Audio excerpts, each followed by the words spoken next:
అతిపెద్ద విమాన ప్రమాదం అతి ఘోర విషాదంగా మారబోతోందా అని అనిపిస్తోన్న పరిస్థితి. మధ్యాహ్నం సరిగ్గా 1:15 టేకాఫ్ తీసుకుంది.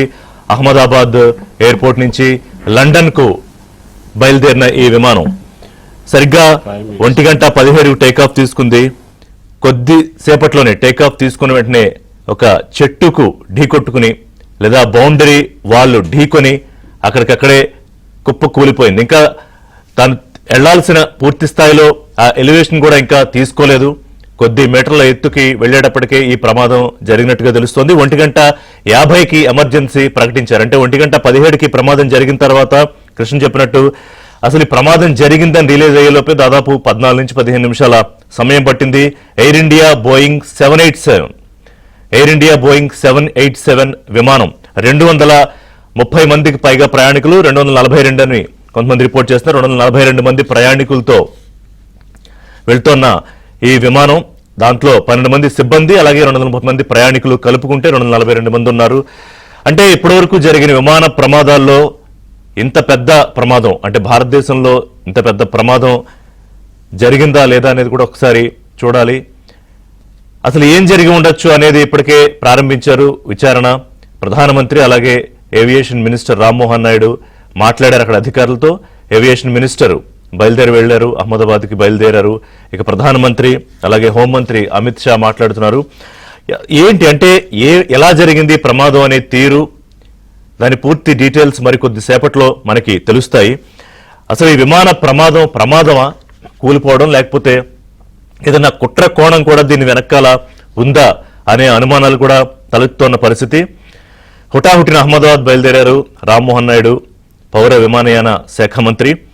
గుజరాత్ సీఎంతో ఫోన్లో మాట్లాడారు హోంమంత్రి అమిత్ షా, అలాగే ప్రధానమంత్రి కూడా మాట్లాడుతున్నారు. ఈ ఘోర విమాన ప్రమాదం మెగానీలోని షాహీబాగ్ హోటల్ సమీపంలో, అంటే అహ్మదాబాద్ ఎయిర్పోర్టుకి అతి కొద్ది సమీపంలో ఇది కూలిపోయింది. మనం విజువల్స్ లో చూస్తున్నాం ఎయిర్ ఇండియా విమానం కూలిపోయిన దృశ్యాలు. మనకు ఆ దృశ్యాల్లో అయితే చెట్టు, దాని పక్కనే ఒక బౌండరీ వాలు మనం విజువల్స్ లో చూస్తున్నాం.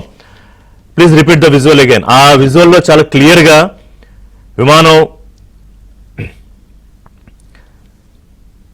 కరెక్ట్ గా అక్కడ చెట్టు దగ్గర తగిలి ఆ బౌండరీ వాల్ తగిలేసి వెంటనే పడిపోయిన వెంటనే కూడా మంటలు చెలరేగిన పరిస్థితి. అంటే చాలా విషాదకరమైన ప్రమాదంగా మారబోతోంది అని అనిపిస్తోంది. ఎందుకంటే 230 మంది ప్రయాణికులు, 12 మంది సిబ్బంది, 242 మంది ఆ విమానంలో ఉన్నారు. ప్రమాదంలో 200 మందికి పైగా మృతి చెందినట్టుగా అనుమానం. ఎందుకంటే ఆ మంటలు మనం చూస్తుంటే అసలు ఏ ఒక్కళ్ళు కూడా అందులోంచి బయట పడగలరా ప్రమాదంలోంచి అనేది అనుమానమే. ఎంత పెద్ద ఎత్తున, ఎంత హైట్కి ఆ పొగలు వ్యాపించాయి, ఆ స్మోక్స్, అలాగే ఆ మంట తాలూకా స్మోక్స్, బూడిద ఎంత ఎత్తుకు వ్యాపించాయి కూడా మనం విజువల్స్ లో చూపిస్తున్నాం. అతి భారీ ప్రమాదం, ఇండియన్ ఏవియేషన్ హిస్టరీలోనే అతిపెద్ద ప్రమాదంగా దీన్ని చెప్పొచ్చు. నాతో పాటు శ్రీహరి ఉన్నారు న్యూస్ రూమ్ లో, మా ఢిల్లీ కరెస్పాండెంట్ కృష్ణ జాయిన్ అవుతున్నారు. అంటే అసలు ఈ విమాన ప్రమాదానికి సంబంధించి ఇప్పటికైతే మనం ప్రమాదంగానే భావించాల్సి వస్తుంది. ఎందుకంటే ఏ డీటెయిల్స్ కూడా బయటికి ఇంకా రాలేదు. ఇప్పటికే స్పెక్యులేషన్స్ మనం ఎక్కువగా చేయడం కరెక్ట్ కాదు. కానీ గత కొద్ది రోజులుగా జరుగుతున్న పరిణామాలు దృష్టిలో పెట్టుకుని ఈ ఘటనని చూస్తే గనక అప్పుడు అనుమానాలు వస్తాయి. ఎందుకంటే విమానంలో గుజరాత్ మాజీ సీఎం విజయ్ రూపాణి ఉన్నారు. అలాగే ఇది లండన్కి వెళ్లే విమానం. ఇందులో ఖచ్చితంగా యూకే వాసులతో పాటు ఇంకా ఇతర విదేశీయులు ఉండొచ్చు. భారతదేశంలోని పెద్ద పెద్ద బిజినెస్ అలాగే ఇండస్ట్రియలిస్ట్స్, కార్పొరేట్ సెక్టర్కి సంబంధించిన పెద్ద పెద్ద వ్యక్తులు కూడా ఇందులో ఖచ్చితంగా ఉంటారు. అంత పెద్ద విమానం ఇది. బోయింగ్ 787 విమాన ప్రమాదానికి సంబంధించిన దృశ్యాలు మనం చూస్తున్నాం. ఒక్కసారి అక్కడ ఆ భీకర దృశ్యానికి సంబంధించిన విజువల్స్తో పాటు ఆడియో కూడా ఒకసారి విందాం.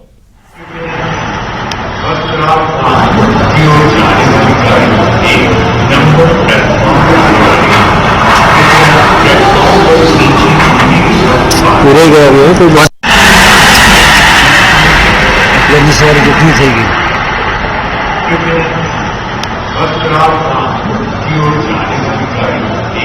नंबर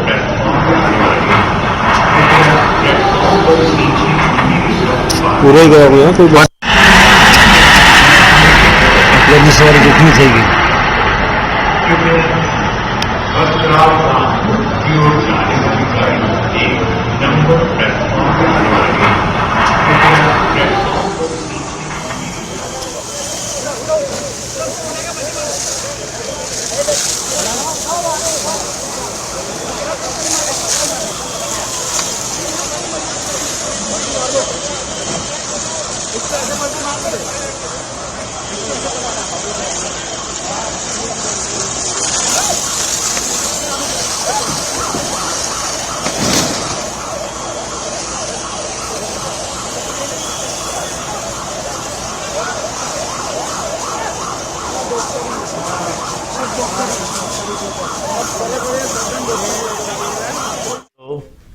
అహ్మదాబాద్ లో జరిగిన ఘోర విమాన ప్రమాదం తాలూకా విజువల్స్ తర్వాత ప్రమాదానికి తర్వాత జరిగిన అక్కడ దృశ్యాలు చూస్తున్నాం. కొంతమందిని తరలిస్తున్నట్టుగా మరి సమాచారం వస్తోంది. క్షతగాత్రులు ఉన్నారా, అసలు ఏంటి పరిస్థితి అనేది మా ఢిల్లీ కరెస్పాండెంట్ కృష్ణ దగ్గర డీటెయిల్స్ ఉన్నాయి. కృష్ణ.